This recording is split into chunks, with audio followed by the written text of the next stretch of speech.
My name is Paul Kaplan, and the purpose of this project is to help to create a Judeo-Christian alliance, powerful and determined enough to save our civilization from complete destruction at the hands of the left. Our Judeo-Christian civilization is being defeated by the left, largely because of Jewish failure to preserve the bedrock values, and also by the temporary collapse of the Christian faith, which is also failing to defend our values. Now, without our basic values, we have no defense against the leftist destruction, and our situation is becoming desperate. However, when some of the Christian scriptures are viewed from a Jewish angle, they provide an additional picture of what we have to do to drag our tottering civilization back to its feet and make it stronger than ever. Now, in order to stop the leftists, both Christians and Jews will need to improve their theology. It's no secret that after 2,000 years, Christian theology has become ridiculous in the eyes of hundreds of millions of people, and it infuriates them rather than inspires them. Now, older Christians will resist any changes with great determination. Then as for the Jews, any threat to the rabbis and their status quo will unleash a thunderous confrontation that will turn the Western world upside down. But that's what's about to happen. And some of the giants of Scripture could see this coming thousands of years ago.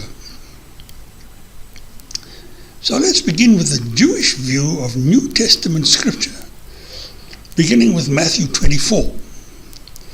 So in Matthew 24, verse 27, Jesus stated that when our society reached a state of extreme distress, sudden understanding would flash across the nation just as lightning flashes across the sky.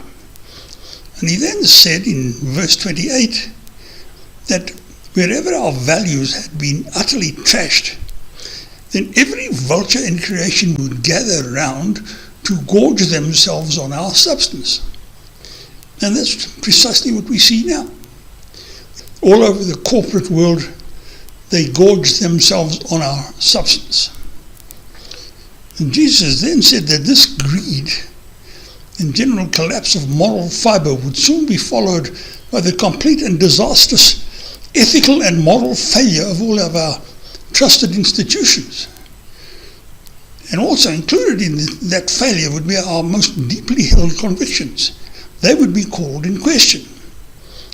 And in other words, the powers of the heavens will be shaken.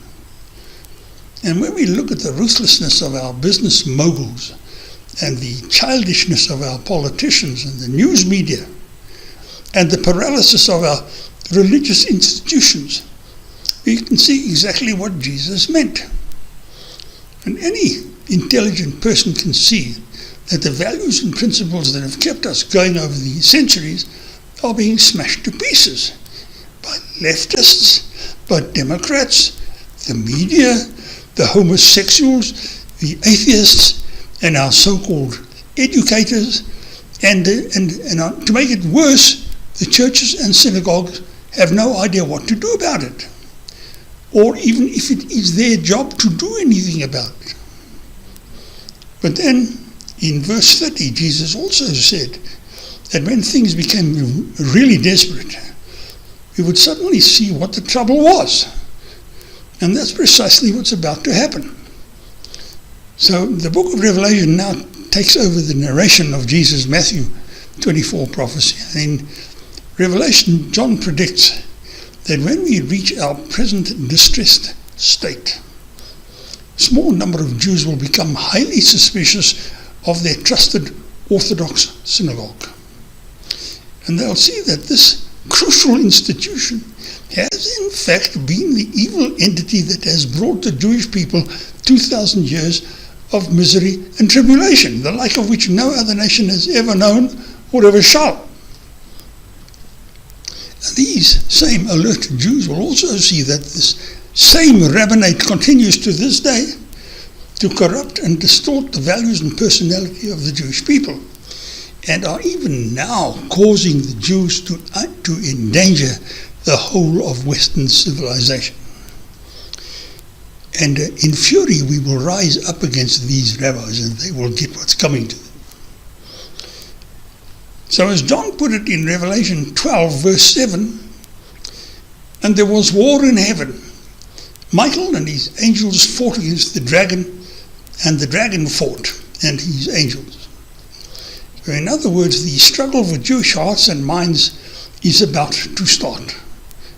And the watching Christians will clearly see that the pandemonium among the Jews is precisely what Jesus foresaw, knowing that this struggle was what would enable us to restore the simple and powerful covenant and end the chaos and confusion caused by the rabbis and their Talmud. Jesus did not know precisely when this ultimate showdown would take place, but he knew that it would hang over the Jewish people as unfinished business, even if it took forever. And because this struggle will determine the fate of Western civilization, the Christians will not be able to keep out of it. They won't be able to stand aloof from it. And they'll certainly step forward to guarantee the outcome that Jesus wanted. So, surprise, surprise, we are the generation that Matthew 24 calls this generation. And we are the generation that will finally understand and execute the vision of Jesus. And this restoration of the bedrock values is nothing other than the second coming. Now, this event is far too great for either Jews or Christians to manage alone. It will need every scrap of brains and energy we can muster. And that's why we can't do it without a Judeo-Christian alliance. We'll need people of quality, people of sophistication, discipline and determination, who are capable of founding this movement and managing it through to success. And that brings us to the inconvenient topic of money. We'll have to use the internet and the social media extensively, and we'll also need office staff. And all of that will cost money. So, if you Jews or Christians agree with these conclusions that you've just heard, and if you are prepared to be founders of this movement, then please make yourselves known. And if you can, make a financial contribution, however small. Let's see where it goes. This may be our only chance to save the world. So this is Paul Kaplan signing out and thanking you for your time and attention.